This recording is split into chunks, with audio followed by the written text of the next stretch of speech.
He steps up in there. It's an easy throwing lane for Josh Allen to get the ball to Davis, but Courtney can't get there from the backside. Nice execution. Nice job pulling the guard with the running back. That's the best way to fake when you have a lineman pulling. That's tough on those safeties and linebackers. Sticking with the game plan, right? They're just going to run the football until they get to the second quarter right here. So, I mean, I think the Bills know it. I think everybody knows it right now that they're just going to line up. But look at they got an extra offensive lineman in playing tight end. They're just going big, trying to get Buffalo into base defense. Hey, you talked about that. Buffalo likes to play their nickel defense. That's what they feel they have the best players. They probably practiced all week playing nickel, and now Buffalo said, hey, we're going to either run at your nickel player or get you in the base defense, and they're doing a good job doing that, getting them uncomfortable right now. Oh, they threw a pass, not pretty. Yes, not pretty. Way to go, completion. Nice catch. I mean, look how open he was. All 11 guys went and tackled the running back, because they're not throwing. They're not throwing. They will not throw it. With 1 minute to go in the first quarter, the Patriots throw a pass. Thank you. Now they have a stat for the Patriots quarterback. It was just nothing. He didn't come up on our feet. Josh is mad about it. Josh McDaniels looked mad, but I don't think Mac Jones was supposed to throw that. I think he just violated the game plan. Back to the running play. I love this broadcast. Look at me. I look like from the video with Queen.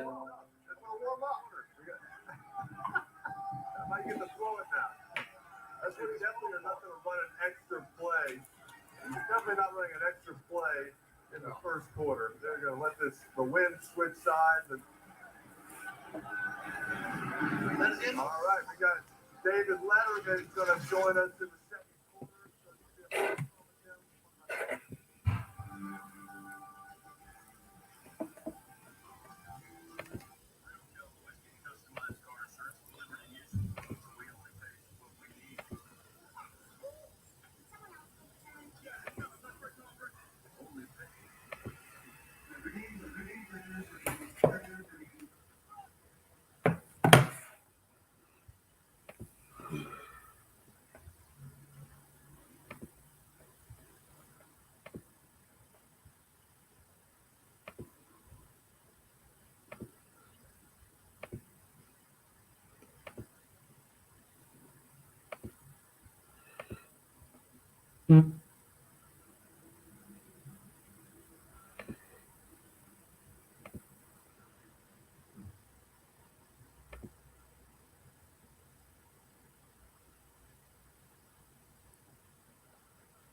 Unbelievable. Thank you. Trevor, unbelievable. Because they've never spent the money before. Thank you, brother. They've never spent the money, and now they become relevant. So, what's up, Chris?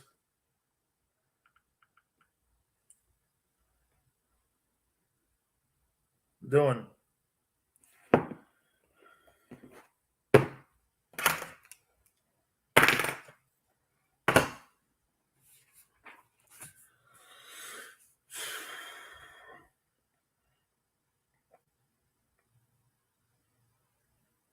Yeah, we're getting there.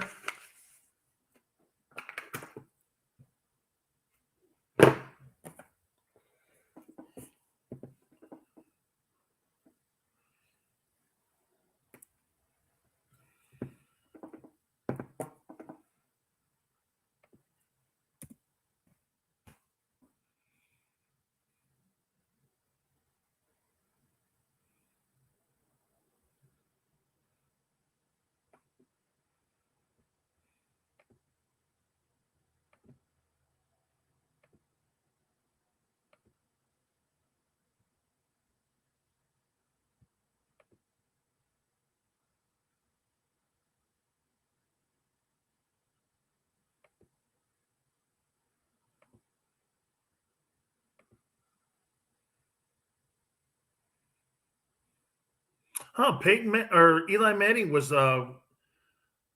Walter Payton Man of the Year. I didn't know that. This Patriots team is going to beat the shit out of this Bills team tonight physically. They're just lining up going, I'm going to run you over. Hey, Trevor, I can't believe Phil Knight. Phil Knight just went like this. Phil Knight offered him $90 million. And if he said he didn't want it, then he'll find someone else. They'll get whoever they want at Oregon, believe me. Oregon's got a lot of money.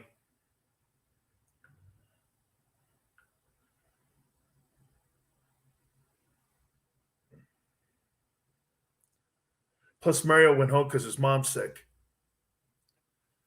I got a great text from him, dude. He got the Rock's on board and everything, too. It's good. I love the kid, man. How about Chris with a big weekend? You beat, dude, your team might beat Georgia. No, you got to win a Big Ten title.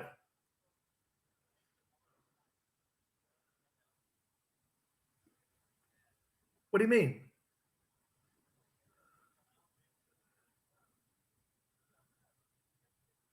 Bro, they beat the number one team in the country. They were number 3. 1 versus 3 versus 2 versus 17 or whatever Iowa was. It's fair.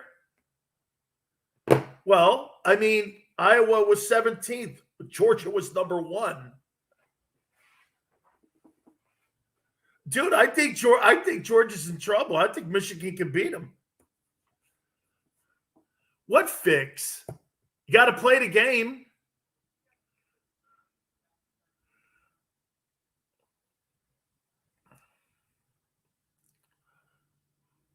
I like Michigan to beat Georgia.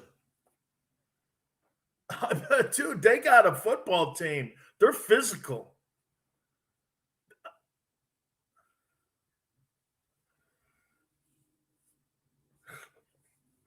Hey, I'm just telling you, homie. I mean, this is the first team I've seen in a long time. Michigan is physical.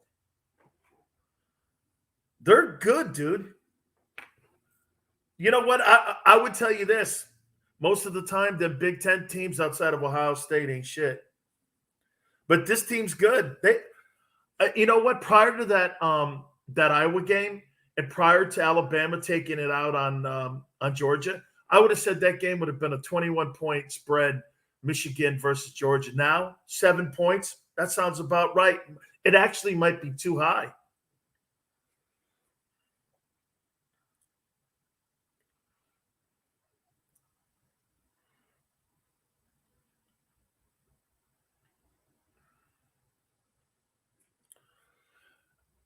Actually, the Big Ten is Fox. It's not ESPN. But the conference, no. You're right. The playoff is ESPN.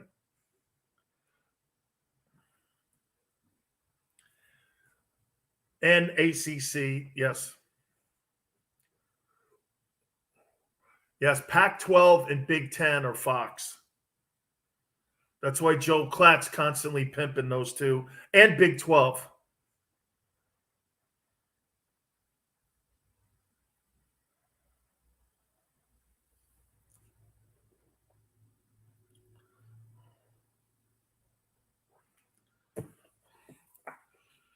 Did you hear what Jim Harbaugh told Ryan Day when he shook his hand?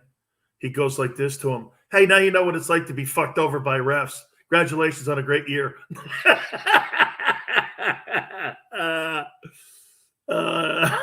Man, what a dick. He's a piece of work, man. Yeah.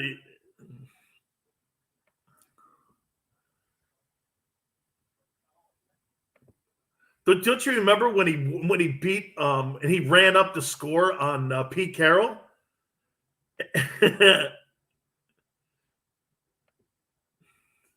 About time, man. It's too good a program.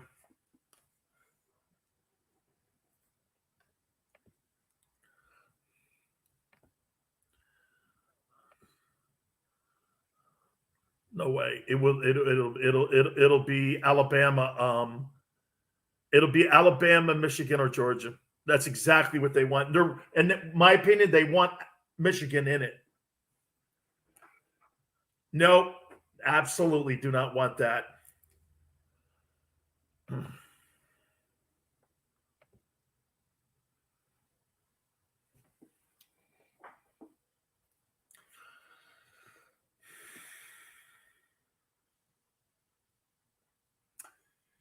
Good evening, America. Dan Sileo, USA Radio Network.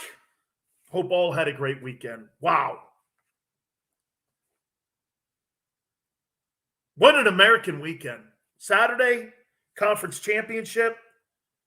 Our playoffs are set. It is Bama, Michigan, Georgia, Cincinnati. Those are the semifinalists that will play for a national title.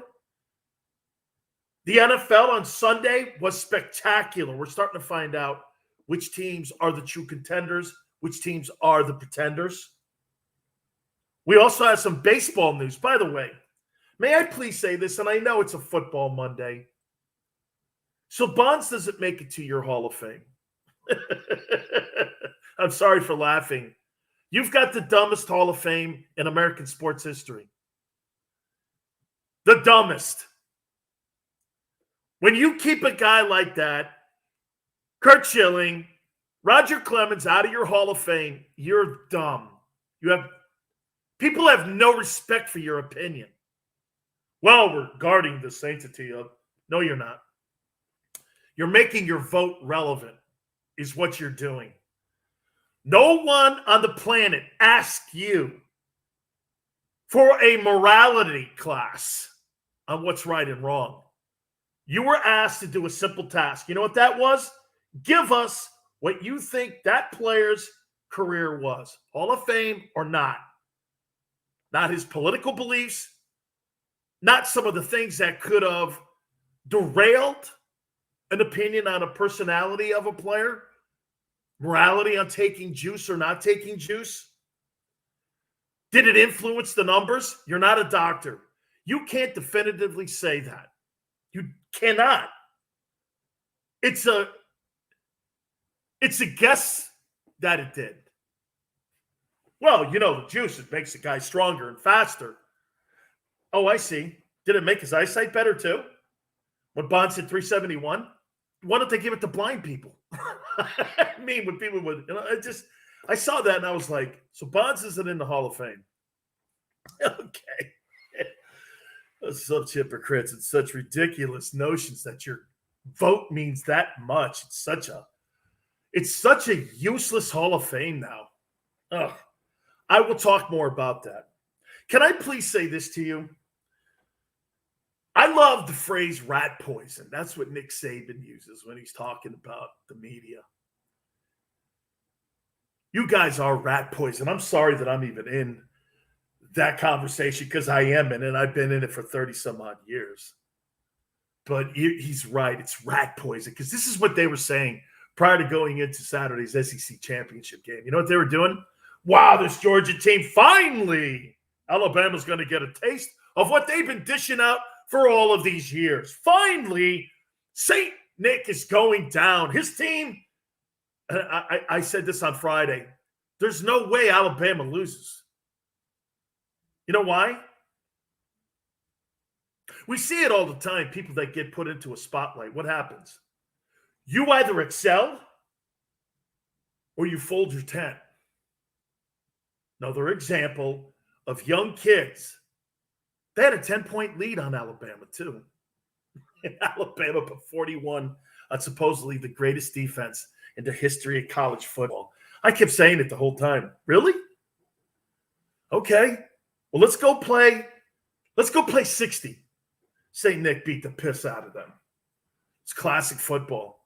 You run it down your throat. That's what they did. And by the way, that freshman, Bryce Young, may I please say this to you? So the nil ruling that came out this year where the name likeness, where you can make money off your name. So it has been reported he made $1 million this year, right? What is he going to be worth next year going into his sophomore year when he wins the Heisman Trophy And then he wins the national championship.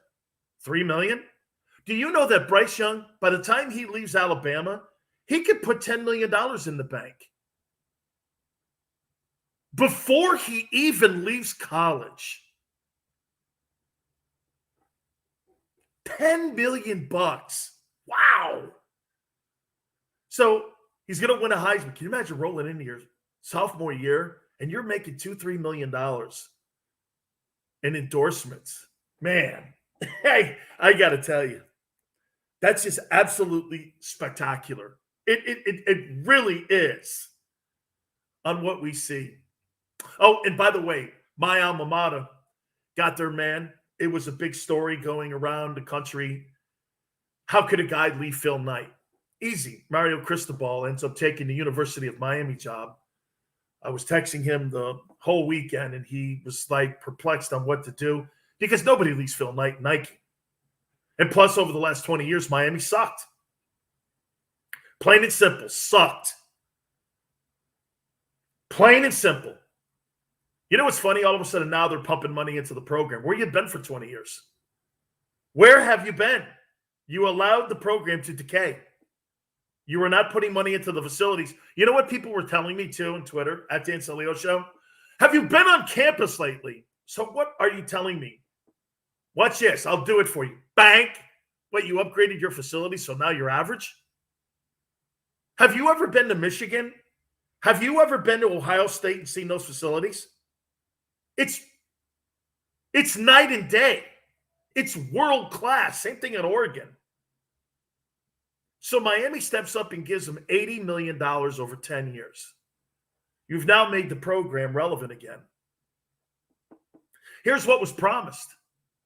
Assistant coaches would be paid the highest of any team in the ACC. That's huge because that means Clemson's involved. All Clemson assistants, defensive coordinators and offensive coordinators make over $2.5 million. Do you understand? There's coaches in the NFL that don't make $2.5 million. These salaries that are going on in college football will impact the NFL. Can you imagine this? When a college, let's just say Jim Harbaugh, he decides to leave Michigan and go back to the NFL. By the way, congratulations. He did exactly what Bo Schembechler did. Win a Big Ten championship. That's exactly what Bo did. Okay? He's won a Big Ten championship now. And by the way, for the record, it's not like Michigan wins national championships. Okay? That's not a program that wins them. They've had one in the last 100 years.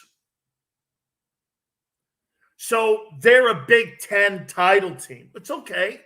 They produce spectacular players. This kid, Aiden Hutchinson, I voted for every single award there was defensively. He is a J.J. Watt reincarnation. Yeah, they split in 97. That's not a national championship program like Ohio State. Woody won 5 himself. Bo never won one. Highest he ever finished was second. That's 28 years he was there. Harbaugh wins a Big Ten title. It's a big deal. I think it is. But that's not a national title program. But have you ever seen their facilities? Plus that stadium, over 100,000. The money that gets generated at Michigan is ungodly. Miami thinks they're going to be in a competition with Ohio State and Michigan. Yeah, you better click your heels, Dorothy, because that's not a reality. But Miami wants to be a big player now. Well, they gave their coach big money. He's on par with Jim Harbaugh now. Mario Cristobal makes the same money Jim Harbaugh makes. That's big.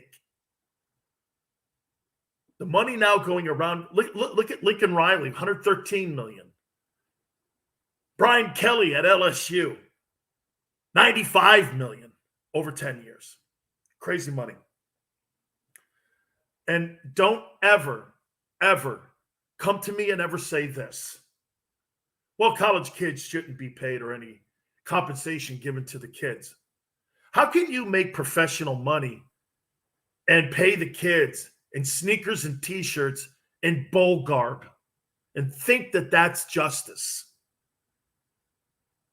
It's about time these kids get an opportunity to share in the profit. Where are these schools coming up with this money?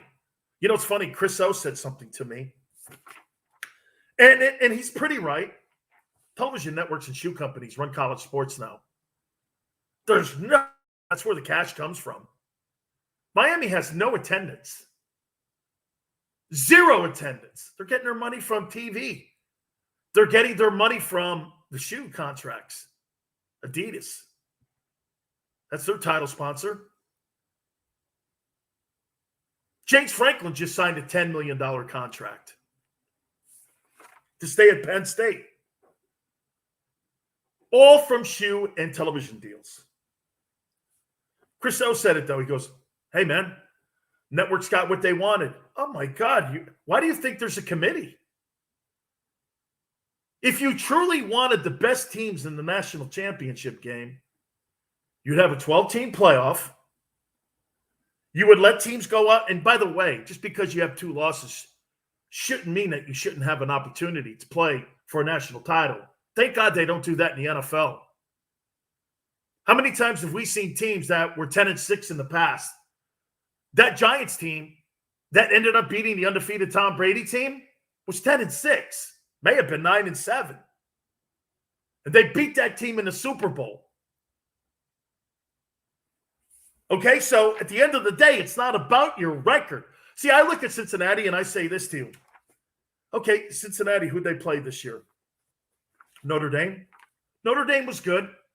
That's the only reason Notre Dame didn't make it to the Final Four, by the way. They couldn't justify putting Notre Dame in because Cincinnati had beaten them. And I like Luke Fickell, man. He is a hell of a coach. And get this, what he did. He wouldn't give Notre Dame what they wanted. You know what that was? Get this. He wouldn't leave his guys because they were on the cusp of doing something great. He wouldn't do what Brian Kelly did. And he wouldn't do what Lincoln Riley did. Leave at the end, before the season's even over, to take these new jobs. He told Notre Dame, I'll think about it at the end of the year. Notre Dame didn't want to wait, so they elevated from within. Rightfully so. Doesn't it tell you also something about Brian Kelly that not one of his assistant coaches followed him to LSU? Doesn't it? Not one Notre Dame assistant followed him. They couldn't leave those kids behind at Notre Dame. Better yet, they wouldn't. Over money. You know, my wife said something to me the other day, and I'm so happy to hear Mario did this today, Mario Cristobal, when he addressed the Oregon Ducks this morning at 7:30. There was a 7:30 team meeting this morning. And you know what Mario told his Oregon Duck team? Guys, I'm going home. My mom's sick. This is where I won 2 national championships. I have everything I ever wanted here. It would have taken something like this for me to leave you guys. And the money's too great. Why can't people ever just be that honest like that? Why can't people just go, I did it for the money? That's generational money, guys. We're talking. But instead, guess what Brian Kelly and some of these other guys do? This is all about the kid. No, it's not about the kids. It's not. Don't kid yourself. Has nothing to do with the kids. By the way, we really appreciate everybody coming aboard. Also on our social media platforms, Facebook, YouTube, our Twitch channel. We appreciate that. You can add to the show. The National Football League has got 2 guys that are vying for the MVP. Guess who they are? I'll hit on them next. You keep it here on the Dan Celio Show.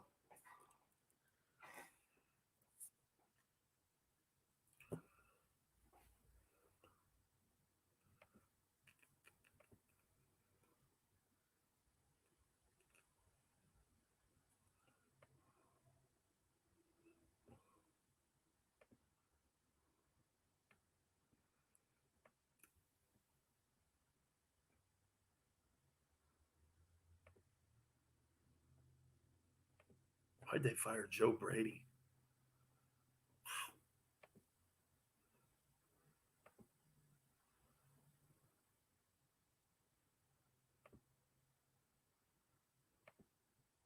Oh, good. I'll send you over to one of the Hooters if you want.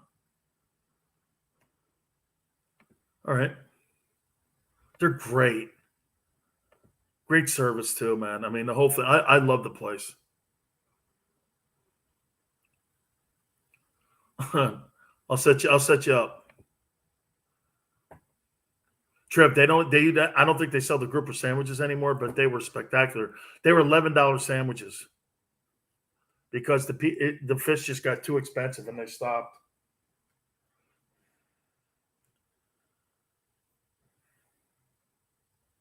Fish tacos are great.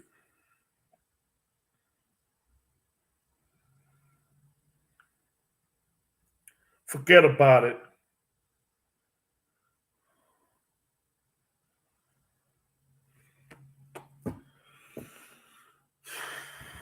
Need to get better lighting. I got my scenario set up here where I look like I'm doing the video from the Queen video where I'm like in a dark picture right here. Amadeus. Bohemian Rhapsody.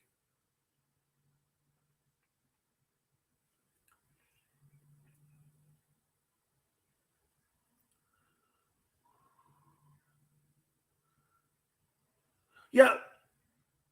No, because what we do is we just get these coconuts, we click them together, and before you know it, you have a power source. It's like a Kong satellite.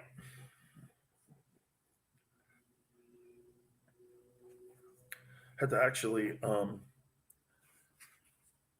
go to Chief Justice Kong the third to Kong Marshall would be a good one. Yes, yeah. Anthony Conglia. Oh my God, she's a bitch, but it's all good.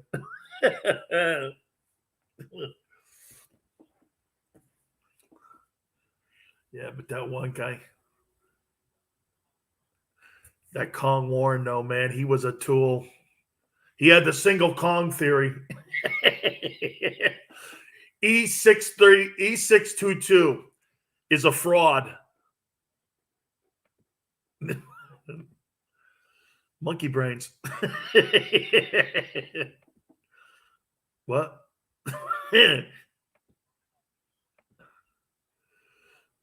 Oh, yeah. Was it Chanel? Good for you.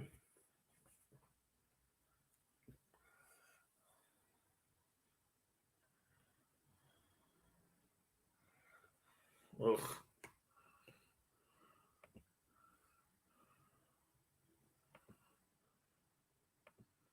Yeah.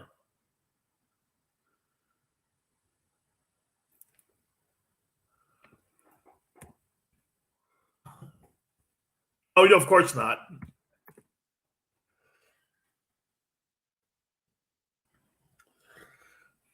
Dan Sileo, USA Radio Network.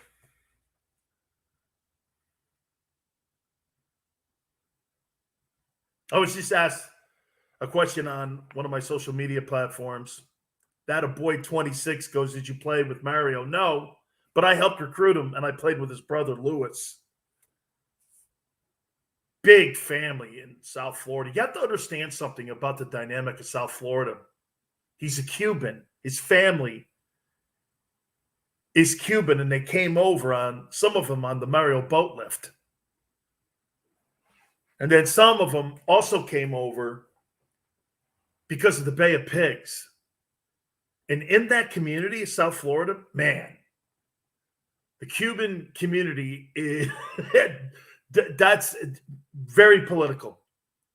Very political. That's why it's all the former head coach of the University of Miami's father, Manny Diaz, was the mayor of Miami for years. Enormous to have that kind of connection. He played there, 2 national championships. He's going to go back and guarantee you this. Here, I'll move on to this, to the MVP of the NFL here, this conversation that I just teased into this block. But I want to say this to you. The University of Miami is not going to be known for a turnover chain. They're going to be known for winning games again. That made me sick to my stomach. That school's known for turnover chains and bad tackling. Well, that ends with him being hired. All right. Isn't it funny how we're always trying to get rid of all the old guys in the world? Politicians, actors, musicians, business people. Guess who's leading the charge as of right now in the NFL? Who do you think are the two guys that are your front and center dudes when it comes to the potential MVP award? Ready? Tom Brady and Aaron Rodgers. Two best records in the NFL. Well, probably 2 and 3 because Arizona's 10-2.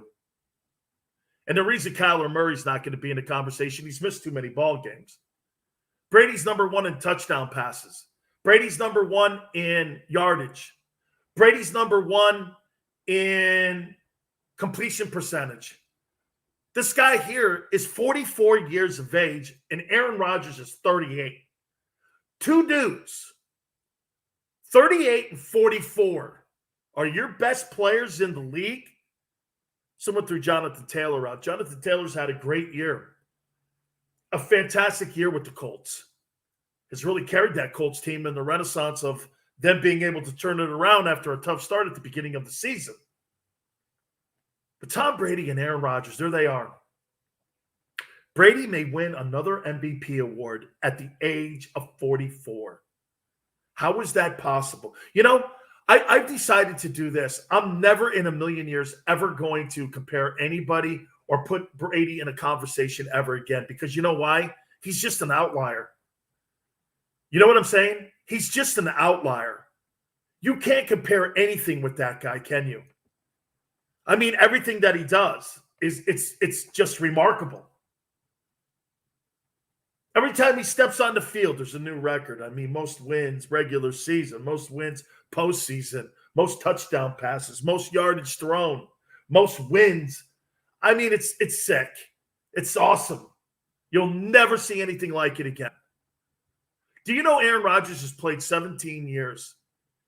And you want to hear something crazy? He's never even remotely gotten close to having a 10 interception year. And do you know that in 17 years, he doesn't have 100 interceptions? That's insanity. Hey, guys, it is Monday Night Football. Monday Night Football is the best way to wind down after the start of a work week. So head on into Hooters, and don't forget, the rest of your week, enjoy your football. The headquarters is there at Hooters. This is all for my friends in the Valley, in the Phoenix area. Enjoy $10 burgers and $3 Bud Lights. Absolutely a great time during the game. All the freebies they have too. So if you're in the Valley and you're in the Phoenix area, make sure you go over and you say hi to everybody and tell them that Big Sil sent you there. Big college football games over the weekend. We're going to hit on them. We'll do it next.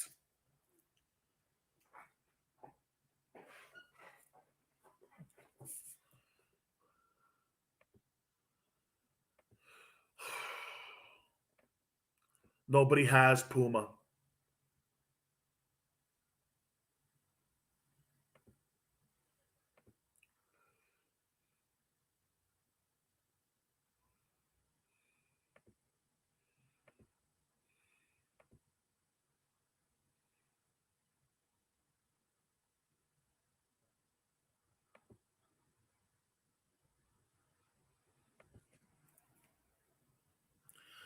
I don't rock Puma anything.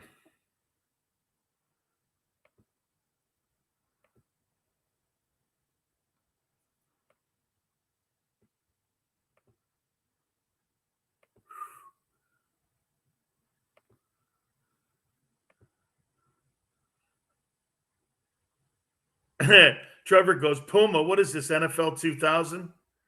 Was that the footwear for the NFL 2000?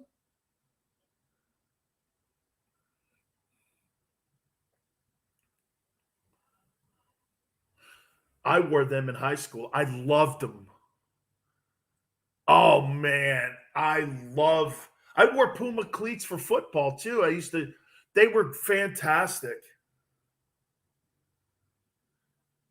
Starter replaced them in 99. All right. Oh, it replaced Starter in 99. I got it. Eagles, get this. Eagles had Puma on their jerseys in 2000.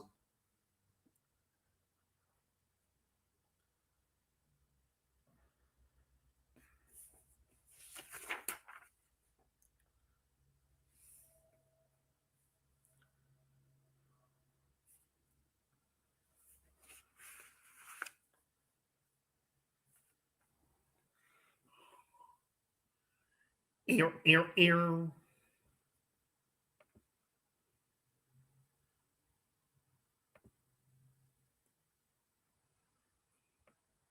Trevor told me a secret about muting people. So, Trevor, every time someone starts just being stupid, I just mute them, and it's like blocking people, and they have no idea. It's such a wonderful tool for Twitter. It's made my life so much better because the greatest thing that I could do, I wish I could just carry a mute button with me for half the like jack wagons that I could just like,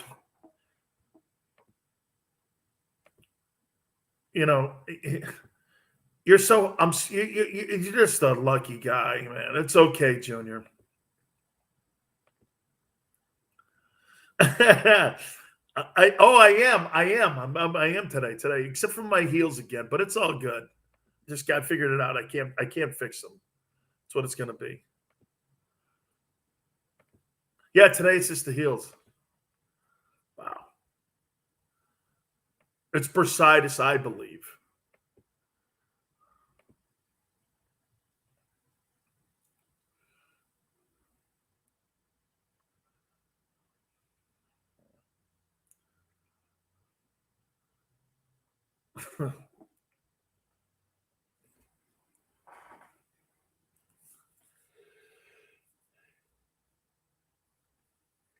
What do you think, Epsom salts? You know, my grandfather used to do that. Your hands. Maybe my aunt should try that. Epsom salt stuck them. Interesting.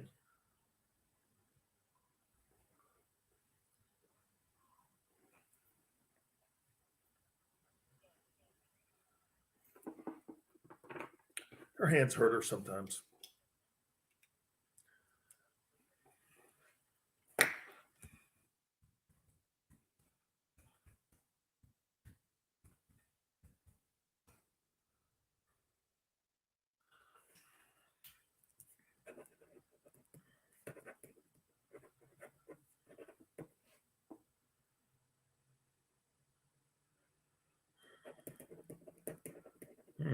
That's it. Nobody touches the bear. Nobody. Relax, kid. It's all good. Don't worry. Yeah. Be looking for your chicklets if you're not careful. Yeah, correct. Yeah. Wow. That's so wrong. No doubt. Dan Sileo, USA Radio Network. I had a really good question just asked to me by Martin on my YouTube channel here. Justin Herbert or Joe Burrow? Who would you take? Herbert, of course, plays for the Los Angeles Chargers, and Burrow has turned around the Cincinnati Bengals. Has completely turned it around. Who do you think is better? I love lists and I love debates like that. By the way, we're talking about young guys in the sport too, right? Young quarterbacks. I love Justin Herbert. He reminds me of a modern day Dan Marino. Just fires the ball in there no matter how many guys are around. I saw him over the weekend throw a football into three-man coverage and still threw the touchdown. He's some player. I like the fact that he has that I don't give a you-know-what attitude. I don't care. I'll throw a pick six, and I'll come right back, and there I am. And this kid, Joe Burrow, dare I say this? You know what's funny? I just got through telling you that I won't compare anybody to Brady, but Joe Burrow reminds me of a younger version of Tom Brady. I know. I just said it. But his smarts, the way he carries himself, I think that has a lot to do with success. No, I'm not real big. I don't care if you wear your hat on backwards or people look at how you dress or such. I mean, if people gauge Steve Jobs by how he dressed, they would think he was a slob. And Jobs is one of the greatest innovators in American history. If you looked at Steve Jobs or you looked at Bill Belichick, you'd go like this. Bill Belichick's a coach. He looks like a bum. Steve Jobs, really? That guy is the true founder of Apple? Yeah, that guy right there. That guy in Wozniak changed the world. Yeah. You're like, yeah, those two guys in somebody's garage changed the world. Yeah. Man, those guys are interesting. So if you take too much into that and you look at the cover of the book, you might miss truly the context of what's inside the book. And, you really miss it here a little bit. I just like the way that those two dudes handle themselves. They really do. Who's a better player? If I had to start my team with one of those guys, I would probably take Joe Burrow. I'll tell you why. Because I think he understands and handles the game better, and he's not going to turn the ball over. Justin Herbert's going to make more. Does this make sense to you? Justin Herbert is going to make more spectacular plays, but he's also going to make more mistakes in games. Whereas Joe Burrow is going to make less. It's not about the most spectacular plays that you make in a game. It's about the fewest dumb plays you make. That was told to me by Jimmy Johnson all the time. You don't have to make spectacular plays. Just don't make the dumb ones. And that's why I look at Burrow and think that Burrow's more. He had a pick six too, I think, in the game on Sunday. Maybe I thought I saw that. He's a great-looking football player, though. The Cincinnati Bengals are playoff contenders because he's been put in the building. How funny is that? Ohio State said he couldn't play at their place. He goes to LSU, wins a national title in the Heisman. Then he turns around another place and their culture in Cincinnati, and now he's got them in a conversation where they're one of the up-and-coming teams in the league. That's impact, my friends, when you can go to a place where expectations were not great and you elevate expectations. Wouldn't you want to have a guy like that in your building? He elevates everything. A person picks the room up. A person picks the organization up. A person picks the business up. That's who you want in the building. Those are the people that are game changers. You know what Steve Jobs said? And speaking of him, I'm a big fan of Steve Jobs. This is what separates the really great teams from the really poor teams. Steve Jobs, after getting fired, he went back, I think it was a decade later. If I'm not mistaken, I think it was 10 years after or something like that, where they ended up bringing him back as CEO of Apple. You know what his first thing he said was? How come we have 75 products? Why don't we have 4? Let's have 4. And Apple stock went through the roof again. Why are we doing all these stupid projects? We're wasting money. And we're wasting resources. The resources being our techs and our technicians and the people who are inventors. We're wasting their time. Let's put them to work on 4 projects. That's what Bill Belichick does. He lost Tom Brady, so what did he do? He simplified it. He simplified the game. I think it's truly the greatness of a coach and people who can do that. I just love, I really do. I love people who understand how to motivate people and how to move the yardsticks, as we say. Let me get into some of these. College coaching changes now. Last week I kind of hit on the Brian Kelly and the Lincoln Riley move. Mario Cristobal also. There's still some really great jobs that are out there. Let me say this to you. Brent Venables just gets the job at Oklahoma. That's a spectacular hire. The former Clemson defensive coordinator. You know what he was making at Clemson? $2.7 million. $2.7 million. This guy was making more than the former head coach at Miami, Manny Diaz. This guy was making head coaching money as the defensive coordinator at Clemson. Why do you think Clemson was so great?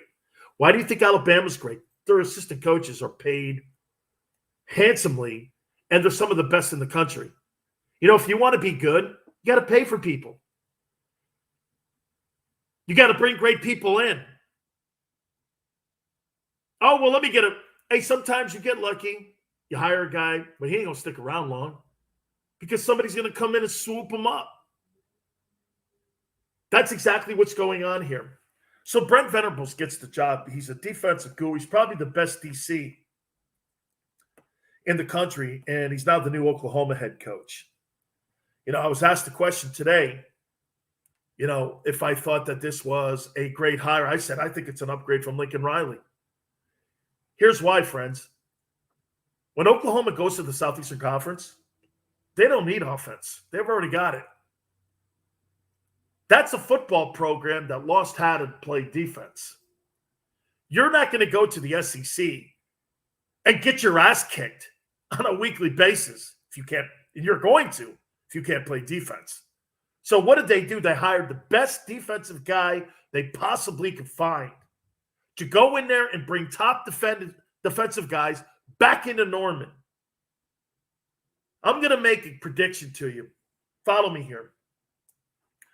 Oklahoma will have a better shot at winning the national title than what USC will. Mark my words.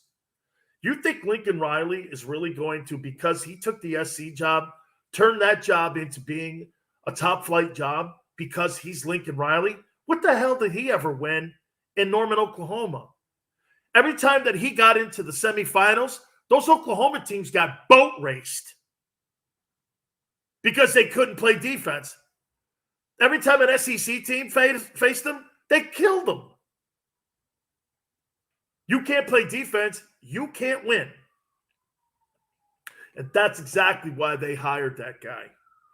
They hired that guy because that guy's the top guy, and he's going to change the face of Oklahoma defense. And that is going to also make sure that that football team makes a transition into the SEC in a couple of years because they're going to have to play. That's doing your due diligence. USC hired a name. And by the way, Lincoln Riley, that's an ego move. You had a better chance of winning the national championship at Oklahoma than you do at USC. You actually think these kids, what's been the problem at Southern Cal? Here's what's been the problem at Southern Cal. All the kids in Los Angeles that are around LA are now leaving for guess where? They're leaving for the SEC. They're leaving for the southeastern part of the country. They don't want to play in the Pac-12. Why would I play in the Pac-12 and playing games that are at 10:30 at night Eastern time? Why would I do that? Remember something, folks. Oh, and you know what they're saying? Well, it's LA, Dan. You know, the new NIL laws and the new NIL rules will probably give them a really good chance at selling, you know, themselves in the Los Angeles area. You know what I came back to and said with that? So you mean to tell me you think a kid that's coming to Los Angeles is going to make more money than a kid going to Oregon where Nike and Phil Knight can put him to work or even give him his own personal shoe contract? I'm going to Eugene. Phil Knight just hired me? Nike hired me? Or a car dealership in LA? Some burger place in LA. And no one gets to see me. Or I could go to the SEC where football is also a religion. There's two gods, okay, in the South. One is the man upstairs. The other is played on Sundays also, or Saturdays and over the weekend. They have two religions that they pray at. The big cathedrals on Saturday, then they go to church on Sunday. Football and God. That's all they care about in that neck of the woods. LA, kind of. Beaches, Lakers, good-looking women, laid back. Sports is not really the top priority. In Alabama, Georgia, LSU, Florida, Louisiana, Texas, Jesus, criminy. Football in Texas? I would make this point to you. How much would you put on the table and putting a bet out there. If I told you that high school football on Friday nights in Texas, probably right in the conversation with being one of the biggest sporting events that you have in that state each and every single year, especially in the fall. High school Friday night football in Texas, there's a reason why they have 50,000 seat stadiums in Texas. Or they play at Jerry's World for like the state championship. And by the way, place like Carter High, they pack the place to the roof. They get 50, 60,000 fans in them places. I've been to some of the high schools in the state of Texas, 45,000 seat stadiums, 25,000 seat stadiums, 32,000. Where are these people coming from? They love football. Same in the South. But I'm going to play in LA because it's USC. It's a different world, folks. Kids don't have to travel any longer. You know, if a kid lived in Mississippi, okay, what would he have to do usually? Well, I better go to Michigan State or Michigan or Ohio State or Southern Cal or Notre Dame if I want to be seen, because playing at Mississippi State, I don't have to do that anymore because of cable television. Chris was talking about TV and ESPN's big footprint now in the SEC because they got it away from CBS. Oh, you don't think that they had an influence in getting Texas and OU to leave the Big 12? They probably spearheaded it. I guarantee you behind the scenes, because that Texas network was a flop. You know what they told them? Tell you what, we'll buy it back. We'll take it. Just go to the SEC. Oh, okay. Best thing ever happened to Texas and OU. ESPN got involved. You better go. Lincoln Riley, on the other hand, knew he couldn't win. So he took the Southern Cal job, least resistance. I got a better chance of getting to the Final Four at USC than I do going to Oklahoma and following Oklahoma into the SEC. He knows that. So he took the bigger brand, the money. It's probably the right move, right? Because God forbid you wouldn't want to challenge yourself. Why wouldn't I take the least resistance? I'll take the most money, least resistance, sorriest conference in the country when it comes to the Power Five. Pac-12, sorry, man. You got Oregon and Utah. We're in the Pac-12 championship game. Oh, nobody cares. Nobody cares. Guys, do me a favor. Holidays are here, right? Do me a favor. Log on to podcasterwarehouse.com, please. One of the best websites there is when it comes to building a home studio. Processors, microphones, laptops, bricks, Comrexes, anything you need, they have it there for you. And as I said, 25% off everything. The shipping is free. You can spend as much as $5 to $2,500 you could spend. I mean, it's there for you. It's at podcasterwarehouse.com. That is podcasterwarehouse.com. Does Michigan truly have a chance to win the national championship? I think this has been one of the most wide open years I've seen in college football. A little more on the NFL. We'll do it all next.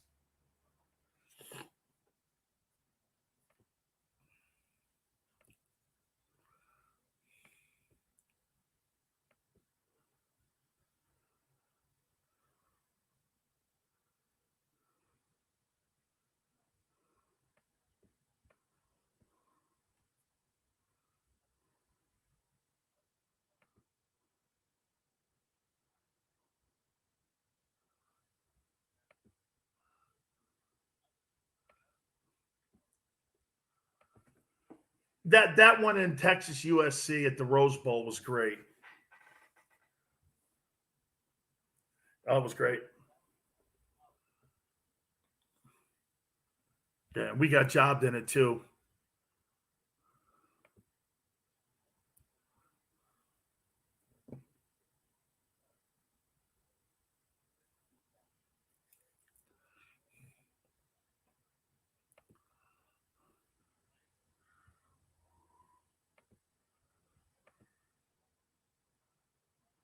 Yeah, it was great.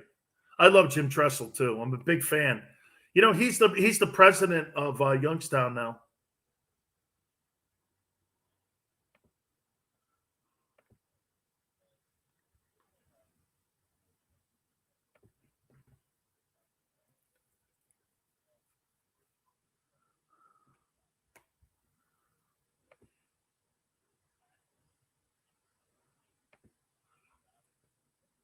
Rich Rod.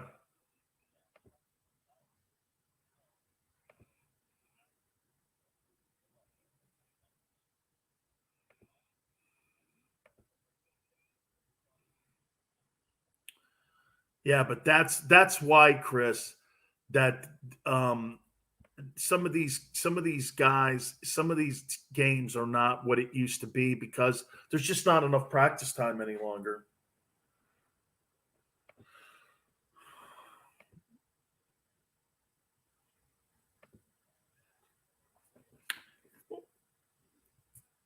Yeah, because you know why? He needs to have Michigan relevant to make that conference relevant. So when that game comes up in November, it matters.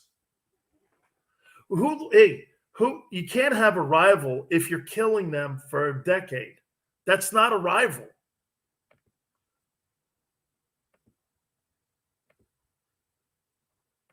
And now it's you know what though, Chris? That's a good point. I've never seen such big swings where Ohio State dominated and Michigan. I mean, these have been pretty big swings. Whereas back in the day, it was every other year. You know what I mean? Crazy.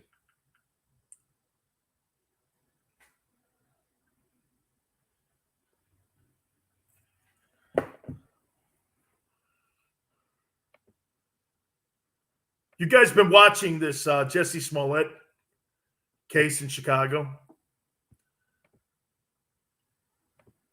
It's a brilliant defense. Jesse Smollett is the guy who set up this hoax on this racist attack on him. You know, so it's a brilliant defense, though. You know what he's doing now? He got on the stand today and he said it wasn't a hoax, and he basically sticking to his guns. It's the perfect thing to do because you know why? Attack the racist system, hide behind the race card, throw the race card out consistently here. That it's a racist system here, and you know what you're going to get? You'll get the liberal media people to start defending it, going, you know, he's right. It doesn't matter if the facts came out that it was a hoax or not. Nobody cares about facts any longer. They care about their agendas and their narratives. It's a brilliant defense because it's not really about the truth. It doesn't matter. You could go like this. Well, he made this. That's not the point here. Folks, it's not the point. You stick to your narrative and how you look at people. And if you hide behind the race card enough, funny, keep telling the lie becomes reality. Somebody will bite on it. That's what he's hoping for. He's actually playing a miniseries out at the courtroom. It's wonderful. But you're going like, Sills, you know, he lied. Who cares? That's not the point here. Of course he lied. But since when do facts get in the way? I watch this, I'm like, this is beautiful. Because now what you're going to, hey, by the way, I guess The View couldn't even save Chris Cuomo. Okay? I'm shocked by that, actually. I am. I'm actually shocked. It must have been very egregious because did you see the statement from CNN? There's more to come, basically, in this. Yeah.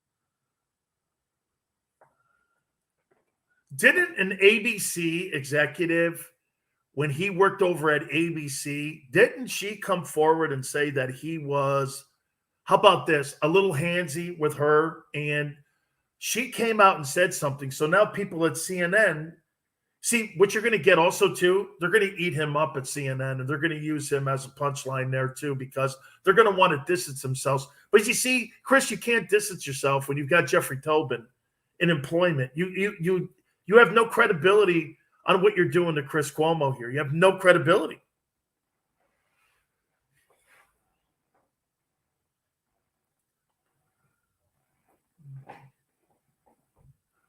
Absolutely. Absolutely.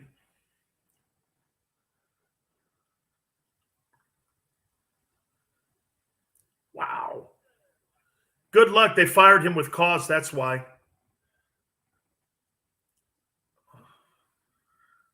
I love Letitia James.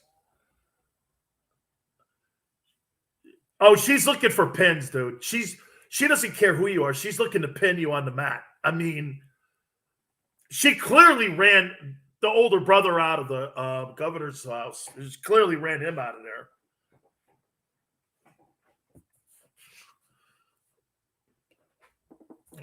Man, I'll just tell you, man. So I was watching that case, that Jesse Smollett thing, and I was like, it's so brilliant. Because we live in a society today where it's really not about the facts anymore. It's more about, well, I kind of see I understand it a little bit, what and why he did. You're like, no, you can't. You can't.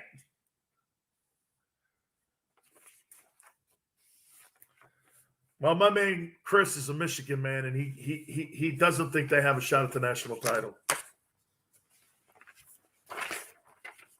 Yeah, it's Cincinnati cannot hang with any of those other three teams. They're going to be annihilated. They're not. Navy almost beat them. Tulsa almost beat them.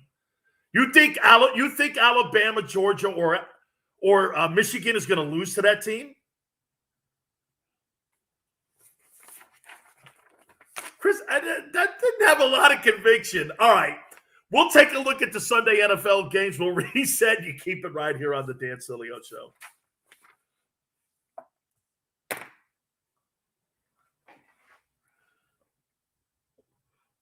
We'll talk about it here in a minute. I'll be right back.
I posted my scholarship offer from Bo. I what's that?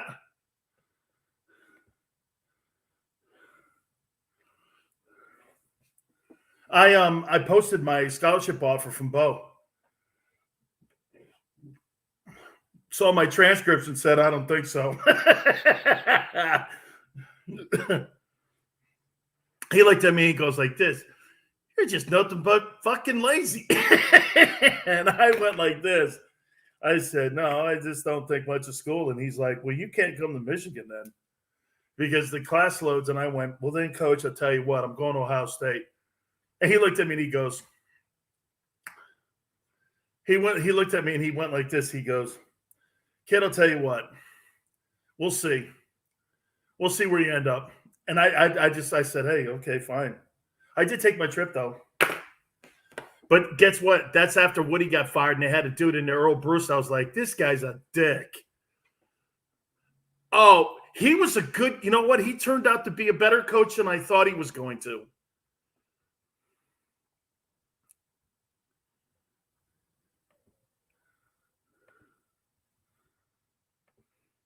He actually had a winning record against Michigan.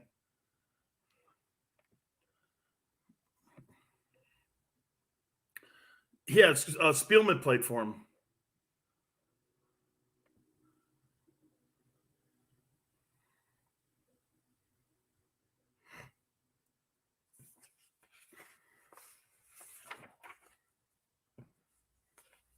I don't think so. I get goosebumps over my own school, kid. Winning national championships is what I did.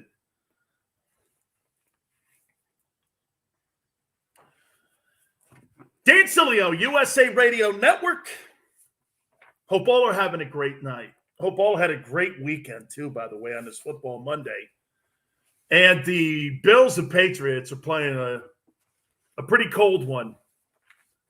And the wind, get this, 50-mile-an-hour gusts tonight are going on in that game. That is such a Patriots type of ball game. By the way, bottom of the hour, we're going to look at the recent action on Sunday. A lot of teams told us an awful lot. And just know this, there's only 18 points that's been scored in the game going into the third.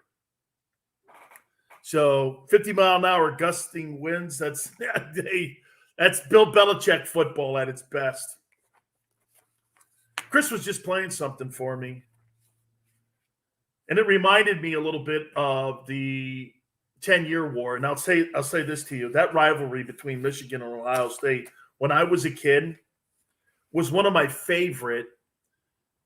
I'll take that back. It was my favorite rivalry of all time in college football. And I got to tell you this Ohio State story on my recruiting trip. So when I was a young kid, I wanted to play at Ohio State so bad.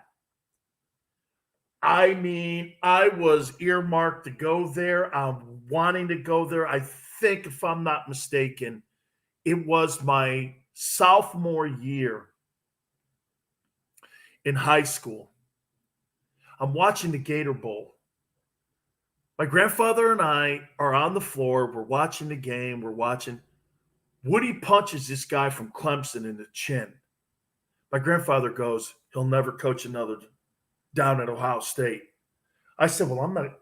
What do you mean? I want to play for that guy.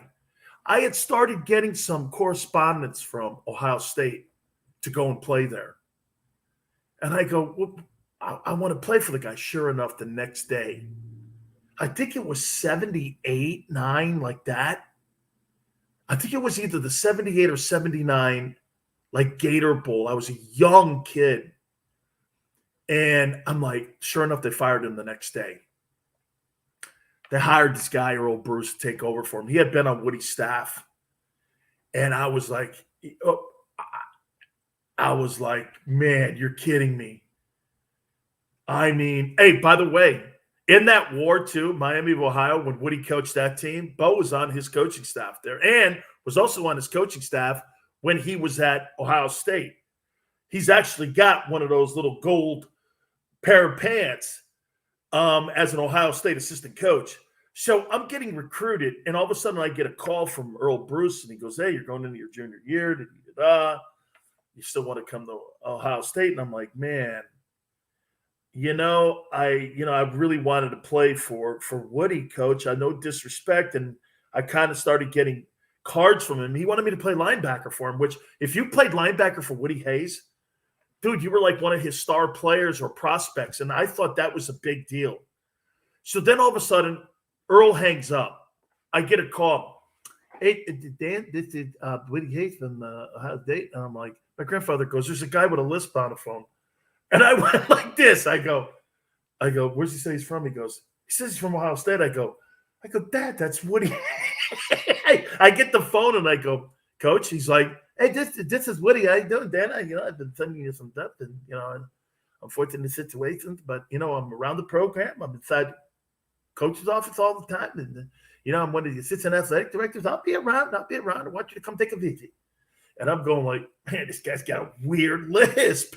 And I mean, because you don't really know what these guys sound like. And so I took my recruiting trip. I went to Ohio State. I went to Columbus. I went to High Street. They took me around. I think Jim Lachey and I think Mike Tomczak were my host. And those dudes took me around, and I really had a great time, and I just couldn't play. But Earl turned out to be, dude, I was so close to going, man. I really wanted to go to Ohio State. I wanted to play in that rivalry. And more importantly, Chris, I wanted to play in the Rose Bowl. That's one thing I wanted to do was play in the Rose Bowl.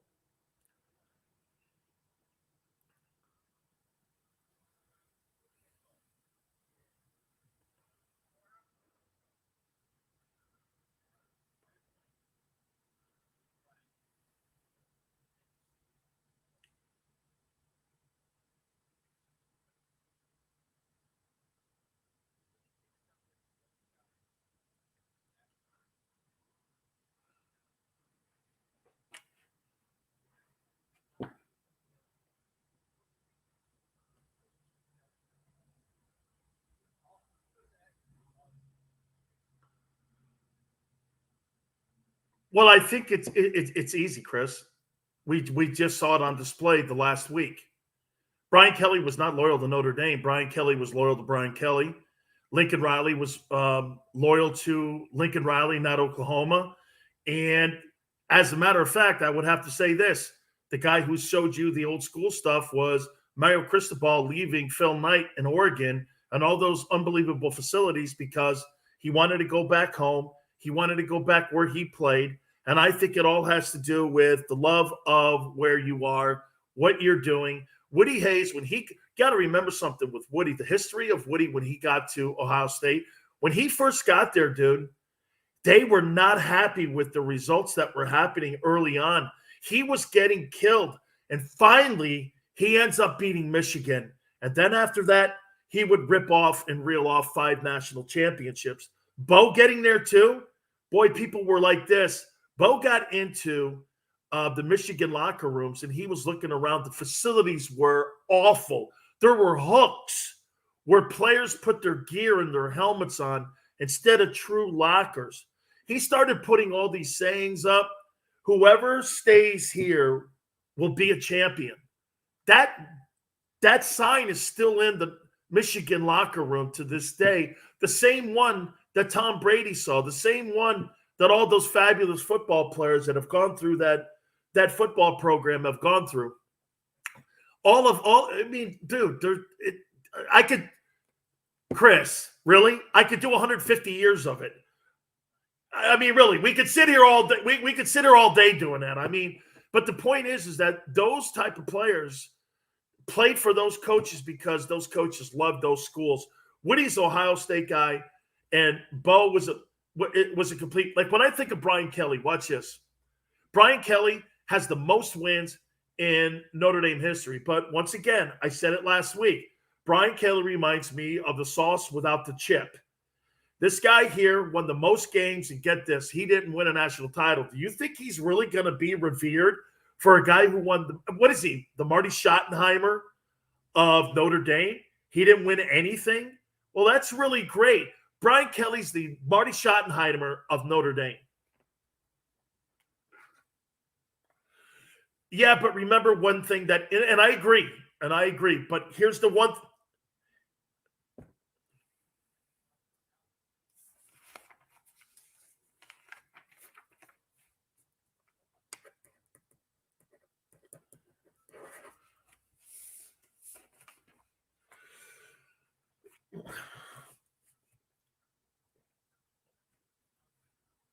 Okay, now you're crying. I'm going to tell you, hey, now I'm going to tell you why those teams at Notre Dame were better than the teams that Brian Kelly had. Prop 48. They lowered admissions at Notre Dame to get those kids like Reggie Brooks and Jerome Bettis and all of those players into the school, because Notre Dame's requirements for them to be able to get just anybody in, Jerome Bettis was never going to go to Notre Dame, dude, if they didn't have Prop 48. It was a bylaw that was put in for 2 years. Once that bylaw got taken out, by the way, Notre Dame was at the spearhead of that too. They didn't want those non-qualifiers or low qualifiers being accepted at Notre Dame. Get this, to show you that, and any way you want to dice this up, and any way you want to slice this up, Chris, this is what Notre Dame did. They didn't want to lower their academic standards to win a football game. And to this day, that remains the case. I mean, Brian Kelly left Notre Dame because in his heart, every time he matched up against the SEC teams, he knew he couldn't win a national title. Whereas Lou Holtz, every time he lined up or Parsegian lined up, those guys knew they could win a national title every single year. That's the difference. Michigan faces that. Hey, by the way, no disrespect to Ohio State and their academics, but Ohio State's like Alabama. Michigan is more like Vanderbilt. Okay? I mean, and I'm talking academically. Okay? I mean, you've got to be able to get 3.5 and up to be like in that place. It's a hard school. The curriculum's hard, man. I know people who tell me they've gone there and they go, dude, it's not like, I mean, I know people have transferred in there and their class load, you know, most kids can only take 12 credits, you know, to keep yourself eligible. They make you take 16, dude.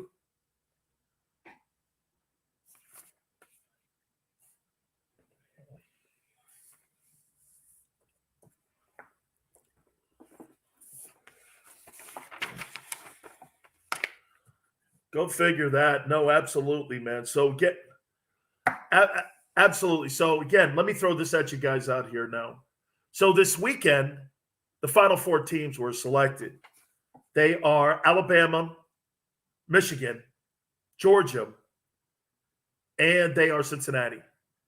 And I vote on the top 25. That's pretty much how I had it. See, I look at the teams and I use the eyeball test. I don't do this stupid stuff that people like to do. Well, you know, they lost to Michigan State. Do you know Michigan had one bad quarter of football? They were up 16. One bad quarter of football. I'm not going to hold that against Michigan because they played one bad quarter against a rival in a rivalry game. Then they turn around and they beat Ohio State. Then they win the Big Ten championship. I'm not holding that Michigan State loss against them. I am not holding that against them. But I'm surely not going to put Cincinnati above them because they beat a overhyped Notre Dame team. Notre Dame had a fine season too, by the way. Congratulations to those guys, especially with the chaos. Thank God it happened after their regular season was over. But how I looked at it, dude, Alabama going through and having to play that SEC schedule is unbelievable. So they had to go through a rivalry game in Auburn. By the way, I thought Auburn was more competitive than what Georgia was in the SEC title game. That thing went to 2 overtimes, the Iron Bowl. Oh, and for the record, Bryce Young won the Heisman in the last 2 weeks. The freshman quarterback at Alabama. He won the Heisman. He is an absolute spectacular player. Gritty. Kid had to go 98 yards. 98 yards in that Iron Bowl to put him in a position to tie the game so that they could go on and play for potentially a national championship. Crazy great. He was crazy great in that SEC title game. Alabama's the number 1 team in the country. It's not debatable. I think Michigan has had a fabulous year. How about this? I'll make this point to you. That's one of the best Big Ten teams that I've seen come out of the Big Ten in probably 10 years. And the reason I say that, are they the most skilled, like some of those Ohio State teams that Meyer and Tressel had? Maybe not at the perimeter, but you know where they're dominant? Their D-line and their front 7 and their offensive line, that's as good as it gets. I think they have a shot at beating Georgia and getting to that title game. And anything happens in 60 minutes of football, my friends. Tom Brady is your MVP. I want to hit on it next.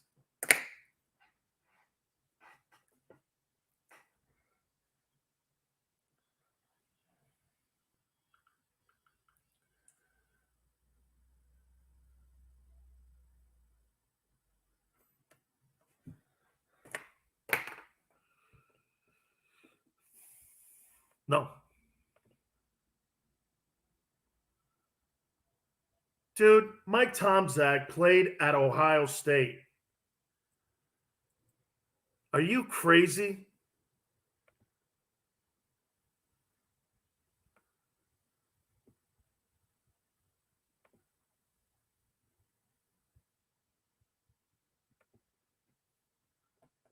I'm offering you the opportunity. Holy cow, I didn't even know I had my speaker on. Like a spy.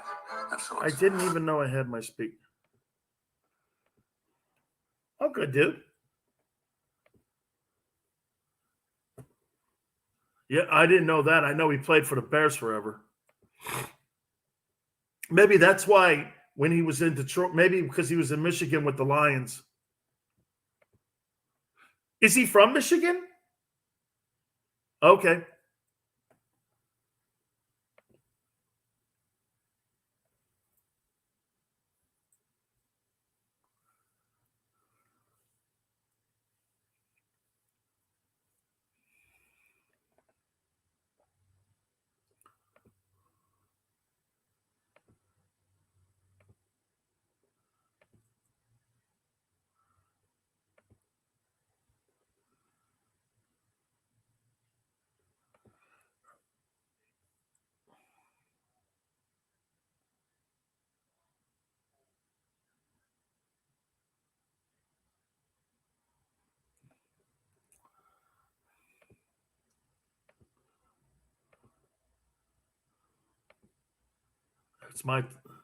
That's my time.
Yeah, we did, man. Woody Kongville was unbelievable. One of the best. Oh yeah, man. He won the Kong title. Yep. Yep. He played in the King Kong Bowl.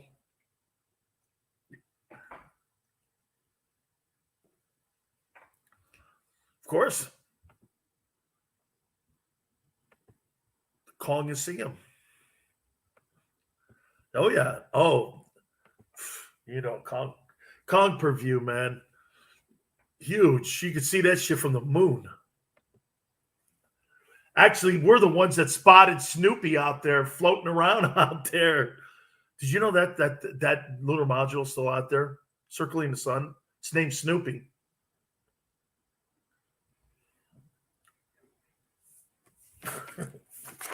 Wow. Yeah. Dan Sileo, USA Radio Network. Oh, God. I don't know, man. Sometimes. Did you guys get a chance to see Gardner Minshew over the weekend? Starting quarterback for the Philadelphia Eagles. By the way, we'll look at some of those Sunday games here at the bottom of the hour. So he's chest pumping his dad. He shows up like he's Pete Mitchell from Top Gun. I was expecting a shout out to Goose. He's got these glasses on. He's filling in for Jalen Hurts. He goes out and he goes 20 of 25 for 245 yards, 2 touchdowns. And this kid chest pumping his dad. Oh, by the way, he's throwing the football. He's got like massive hair pit. You know, he's got massive hair under his arms, and he's just like, it's a mess. It's a complete mess. I called him the Philly Nasty. He was just a nasty guy out there, man, but he was such a lunch pail, dude. That team looked really good. That team looked good. They're going into a bye, and I kind of covered the Eagles a little bit more so than I have in the past because I covered them on my stream show. And we were kind of talking about them. And it just shows you the importance of backup quarterbacks in the NFL today.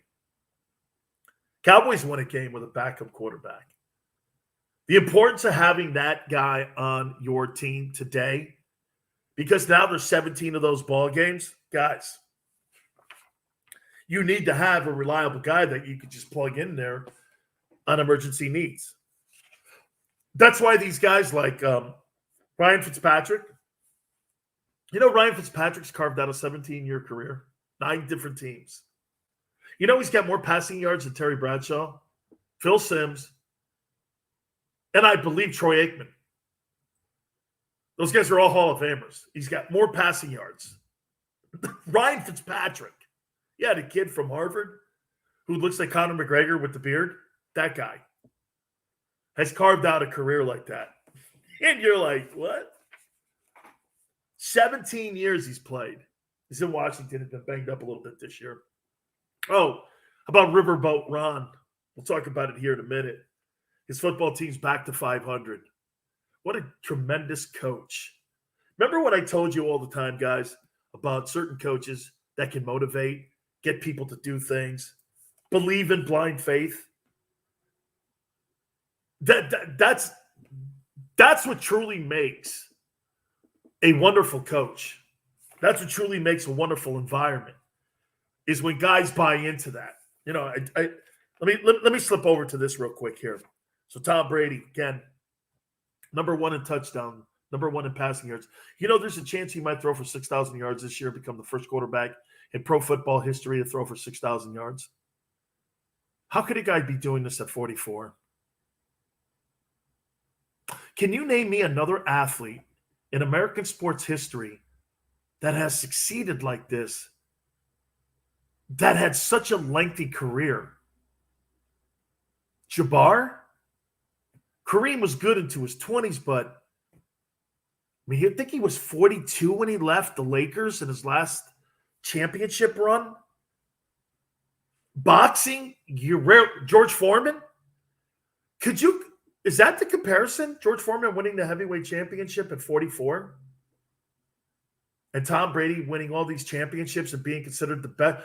I don't really think that George was considered, but George was the heavyweight champion of the world. Baddest man on the planet. Right? Baddest dude on the planet. I've just never seen anything like this. I've never seen a guy in American sports history that is dominated like this for this length of time. It really blows your mind. I mean, he's going to win the MVP again. I said in the last hour that I think it's between him and Rodgers. And if you want to go Jonathan Taylor, sure, okay, the kid from the Colts. I don't have a problem throwing that in there. Man, Tom Brady's insane. Best football player in the history of the sport. What a wild week it was for the NFL on Sunday. I want to hit on it. We'll do it next. You keep it right here on the Dan Sileo Show.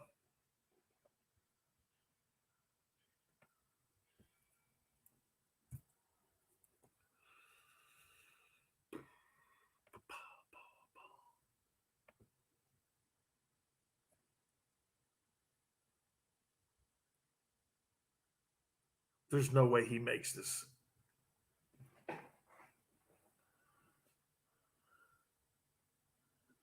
It's too windy.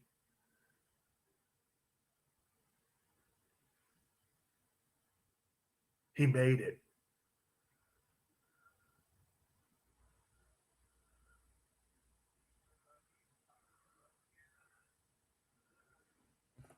Don't call me buddy. I'm not your buddy. Call me buddy. Call me buddy. Like a toolbox or something. Buddy. Hey, buddy.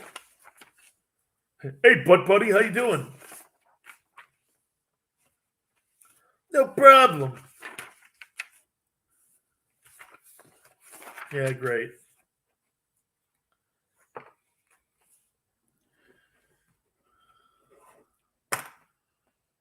Talking to me about buddy. The hell is that? Crap. I don't need to. It's already prepared. I do things before I go on, Christopher, not as I'm going on. Here. Radio 101, kid. Be prepared all the time. Oh, really? Okay, yeah, all right.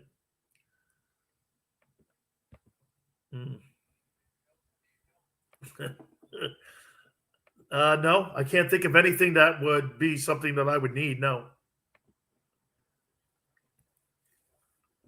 So, right. Uh-huh. See, names like that don't affect me because it showed for a guy, but see, for a guy that had such a high education, for you to lower yourself to those words shows me how, like, I don't know, how low, it always is about me, of course. Oh, I see. Right. Okay.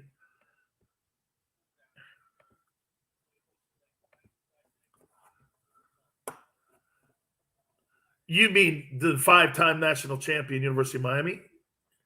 Yeah, okay. We cure we're working on curing paralysis, yes, with the Miami Project. Yeah. No. Everybody at the University of Miami Medical thanks me daily. You're welcome. You. They should, because we've made that school billions. Chiropractor College.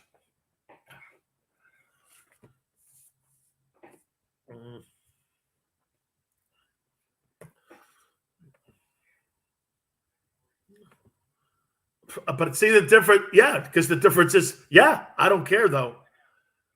But wait a minute, see, I don't care though. I don't. See, that's the difference though. You care, I don't. Oh, what'd you do? You all right? Oh, are you sick, man? Oh. Oh, man. I'm sorry, brother. Yeah, no, of course, man. I was only joking. I would only talk to somebody who I truly hated like that, buddy. But get this, Chris. I have spoken like that to somebody. That's why everybody has such a wonderful reputation conversation about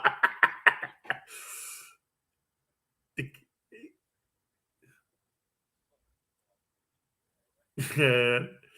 I go like this to the guy. Hey, Dan, we're in the Stephen A. Smith business. I go, well, that just shows me how your ear is nowhere, because if you're in that business, you're not in business.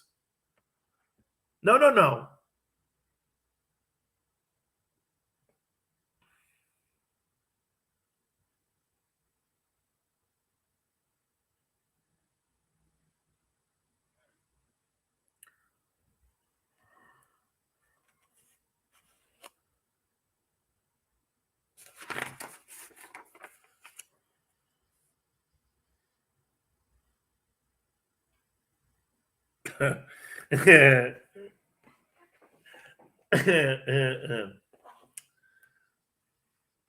It's 34 after the hour.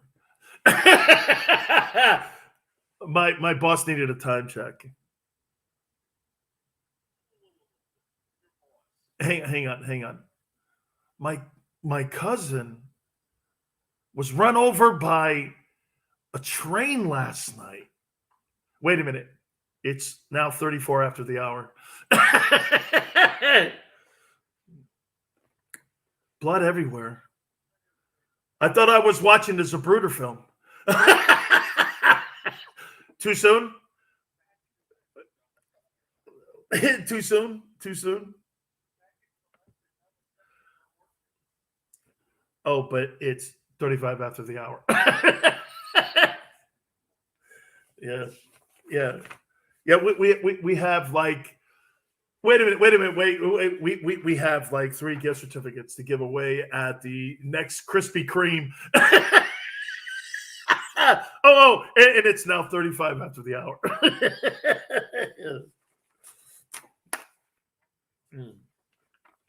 Yeah, and please make sure you fill out some of the raffle tickets.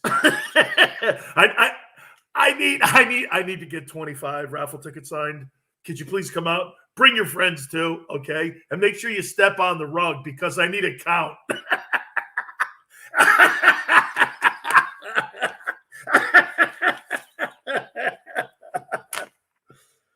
Yeah. First 10 come out, get a free balloon and a lollipop. Oh, man. Yeah. Yes, please make sure you come out and bring your friends because I'll be over at the Carvel and we're giving out free ice cream cones to the first 70 people that show up. Yeah, bring your own sprinkles.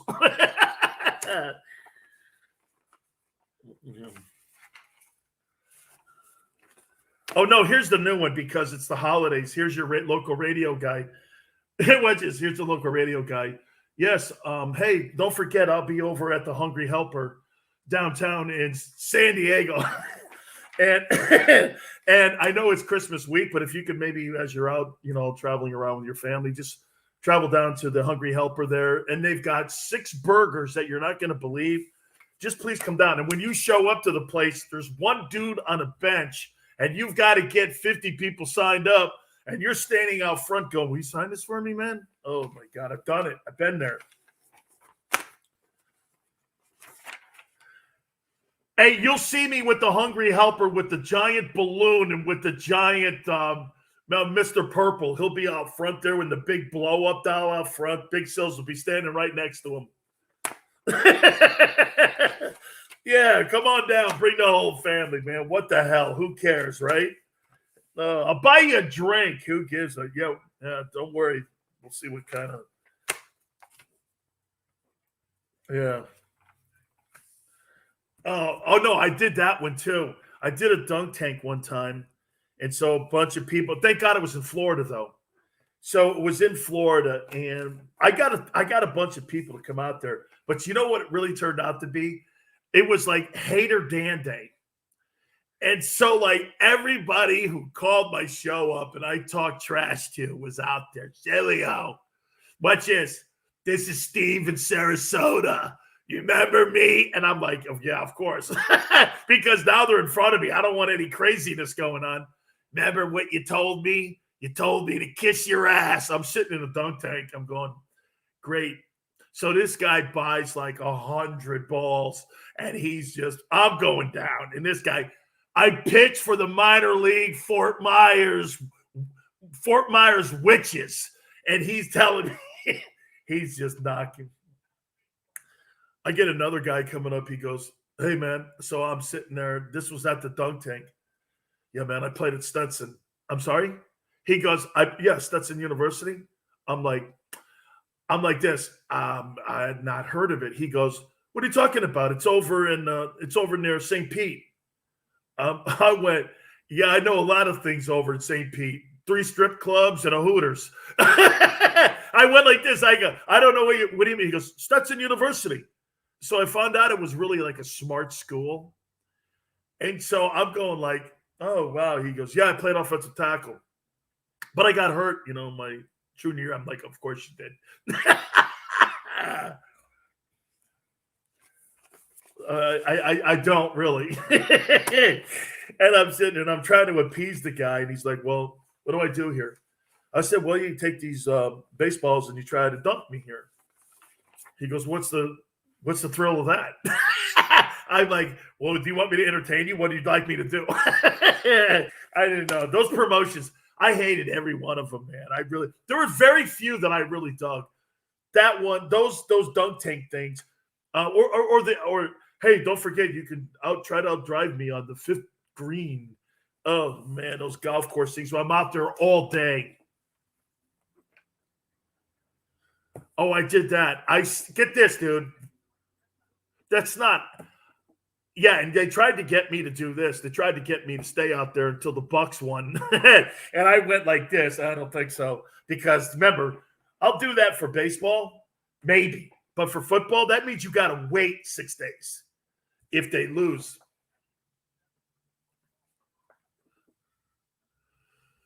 Oh God, how many hot dogs do you think Solio can eat? I'm not doing that, dog. Oh, that ain't working for me, man. So yeah, no, we just did a little fun during the absolute. I actually like Nathan's. We're all good here. All right, let me take a look at some of these Sunday games here. And guys, I'm telling you, man, we're now in the home stretch.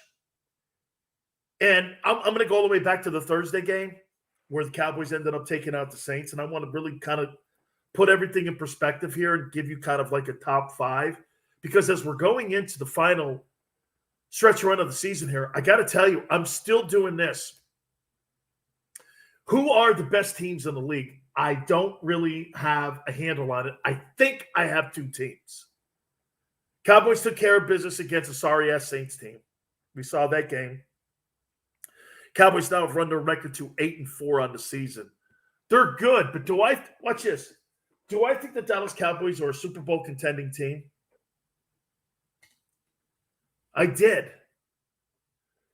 But they're going to, in the next couple games, have to prove to me that they can run the ball again. If that means their O-line is not healthy, they need to get healthy. Usually, crappy football is played in December, friends. It's not sexy football, but you got to try to barrel through it. You're coming in to the final stretch run. It's not always going to look sexy. January, you're trying to get sexy as you're starting to get into the playoffs. But December football doesn't, I'm watching a game tonight. It's the ugliest game of the year because of the 50-mile-an-hour gusting winds. There's 24 points scored with 7 minutes left in the game. That's combined between the Bills and the Patriots. Okay?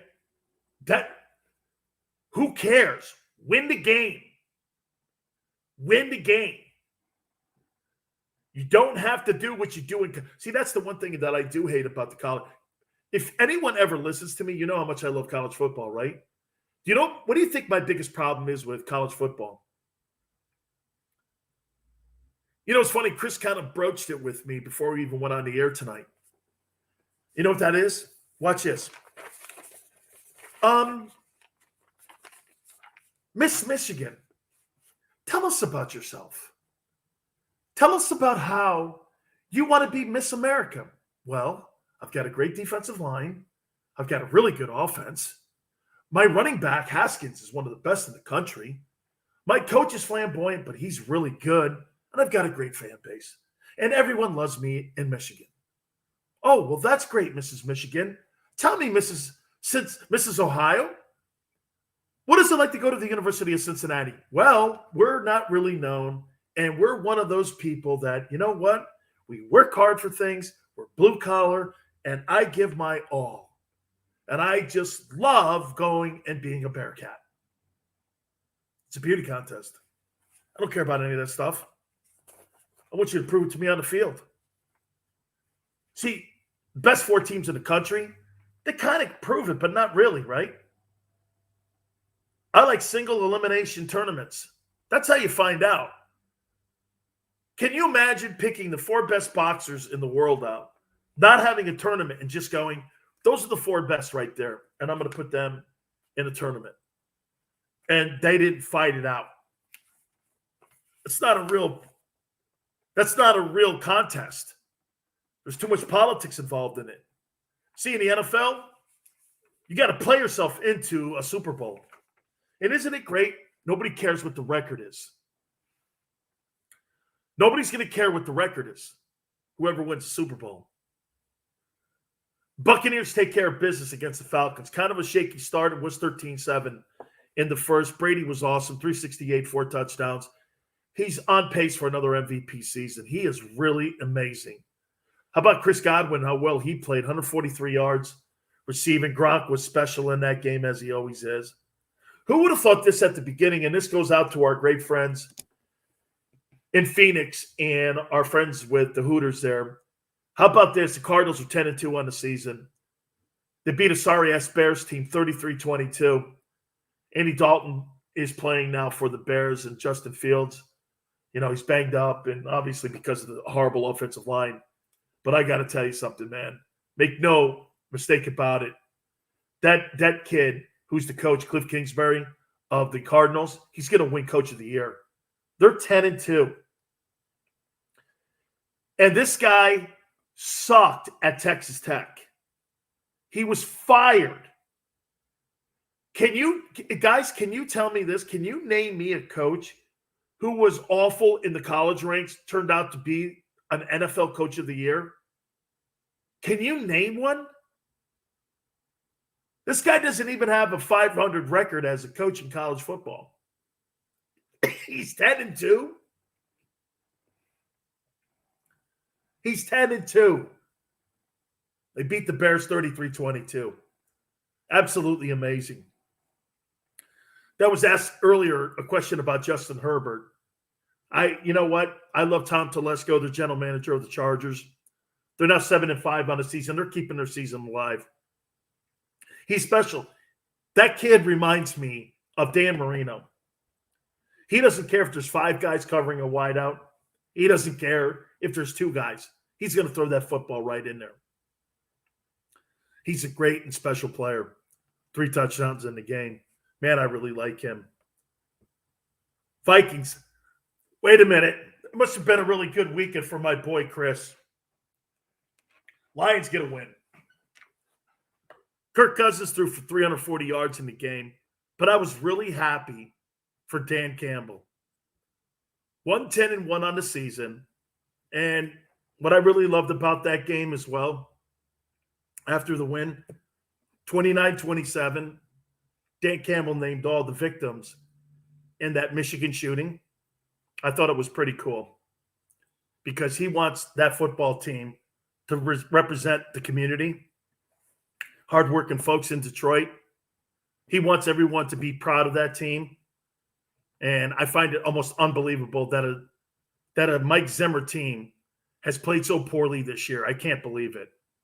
How about the Dolphins getting back into the mix? So much for Tua Tagovailoa sucking. They said this at the beginning of the year about him. Hey, we're going to try to get Deshaun Watson in here. Ever since the trading deadline and everything was settled, Tagovailoa has been special.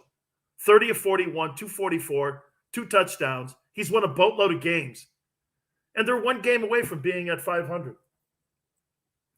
The Dolphins were a train wreck a month and a half ago. Eagles are also in that conversation at 6-7. They took out the sorry-ass Jets. That Gardner Minshew was special. Miles Sanders had 120 on the ground. Number 1 rushing attack in the NFL is guess who? The Philadelphia Eagles. 160 yards a game. They went for 187 as a team against that sorry-ass Jets team. Jets are 3-9. When are the Jets ever going to be good again? You know what I mean? Colts throw a donut up at the Texans. Carson Wentz is playing great football. 16-22. Get this, too. 158 and a touchdown. People look at that and go, that's not really impressive, Dan. No, but 31-0 is. Guys, that's all that matters is winning a game. Remember I told you? Nobody cares about stats. Everybody cares about winning ball games. Okay? We'll finish it up here. Guys, I was just talking about Hooters in the Phoenix area in the Valley. Please, do me a favor. Get on over to the Hooters in the Valley. They have absolutely spectacular deals going on for Monday Night Football each and every single Monday night. Your week is just starting up. You can head on over. Don't forget, too, it's your football week with all the bowl games coming up, NFL games this weekend. Enjoy $10 burgers and $3 Bud Lights during the game. That's For all of our great friends in the Valley, we really appreciate it. I want to finish up week 13 of the NFL. Really, because we're now truly getting a sense of where teams are going. That's crazy that I said that 2 weeks ago about the Cowboys, that I thought they were a true contender. Just not so they can run the ball. All right, we'll reset. You keep it here on the Sully O Show.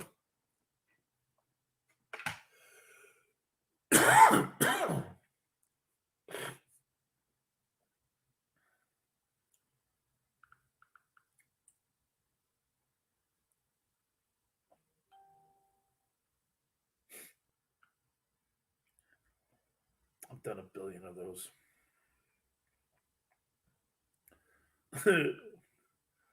Well, I can't pay it, but here's some gift cards.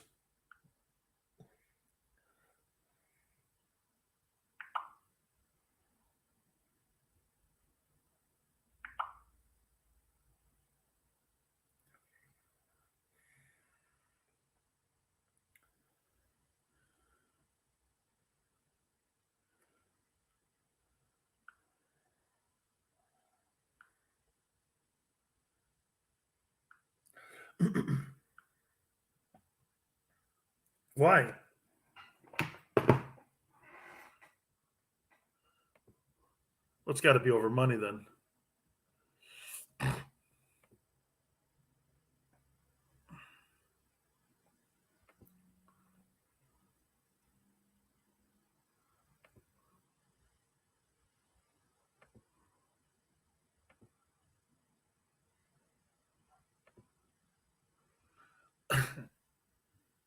Well, let me ask you something. Well, obviously something is still, because there must be some collateral damage still going on from him. Okay.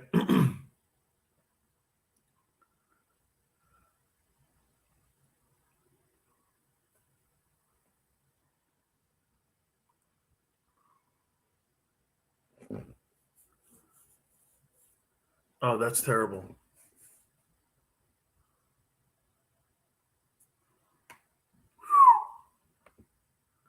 Can she declare bankruptcy?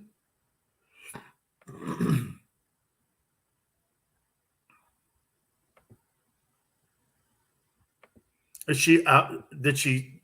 She's the one that sold it, though, right? Okay. Was it a shares thing? Okay. Okay.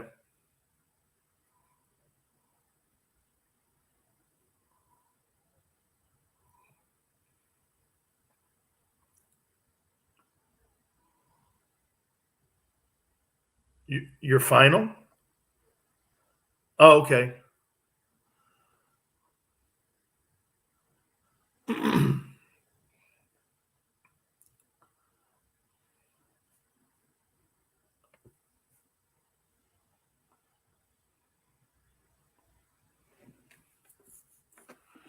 Dan Sileo, USA Radio Network. Gee, go figure. The Patriots are good again.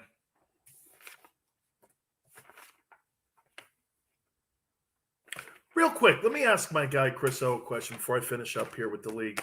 Hey, Chris, you think Bonds should be in the Hall of Fame?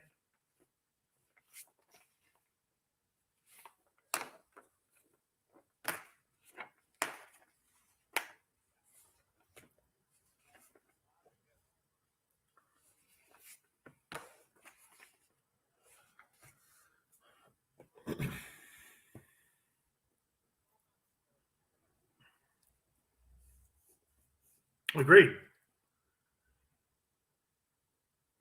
Do you think Curt Schilling should be out of the Hall of Fame because of his political beliefs? First off, do you think Schilling's a Hall of Famer?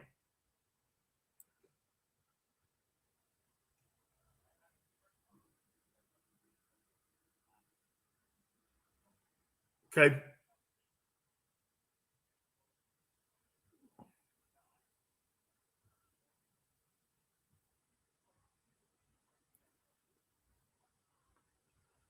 Two significant impacts when it came to winning a World Series, delivering the first World Series for the Red Sox and he was also a World Series co-MVP with Randy Johnson in Arizona. One of the best postseason records, 200-game winner, 3.15, I think it is, ERA. Kind of right there. I mean, if you think that – you see, Chris, I think you have to look at 200 wins a little differently than – I don't think we're ever going to see 300 wins ever again in baseball history. No one pitches long enough in games any longer. 5 2/3, and I mean 25 game winners.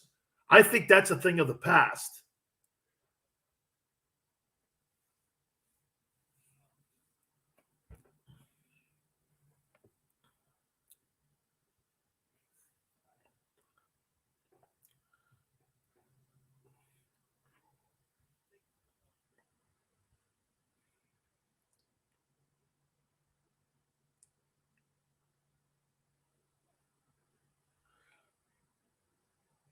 Here's my problem. I think he's better than Jim Cott, who got in. No. Now, here's something on Cott's side. He has 287 wins. I think it was something like 206. He did pitch 26 years. No, I'm just throwing.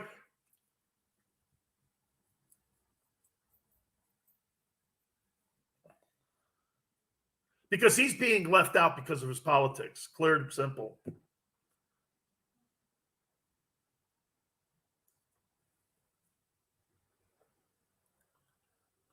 Who? Jack Morris.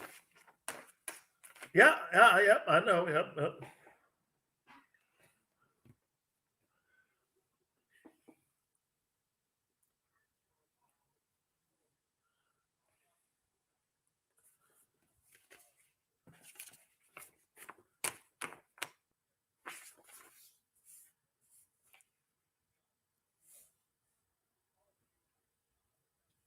How about Sammy Sosa?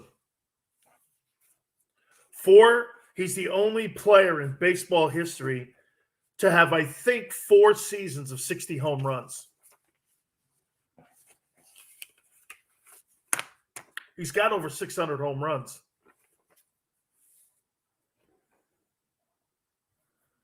I think like 280. He's got bigger numbers than Reggie Jackson. Okay, he's got more RBIs than Reggie. I mean, he's got a couple more MVPs, or as many as Reggie. I can't remember what the exact number was with Sosa, but Sammy's over 600 home runs.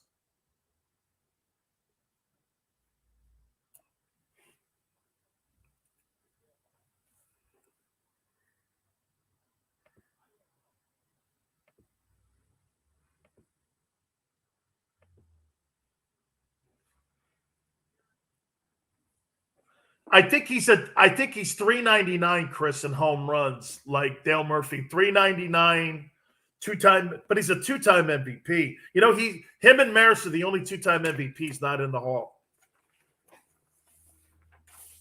Why? No, see, you belong on CNN. Oh, they do have an opening. Hey, about to put my application in. Right, I'll be right there. Yeah, and I'll send maybe a note to Don Lemon. Don Lemon, yeah, absolutely. Hey, man, so much going on still in sports. We will reset. You keep it right here on the Dan Sileo Show.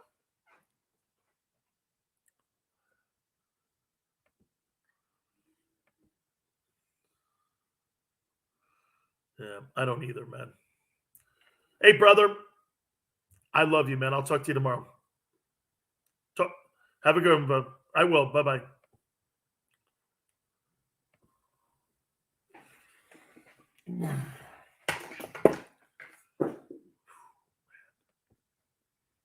Let's end this broadcast. Thank you guys so much for coming aboard. You guys.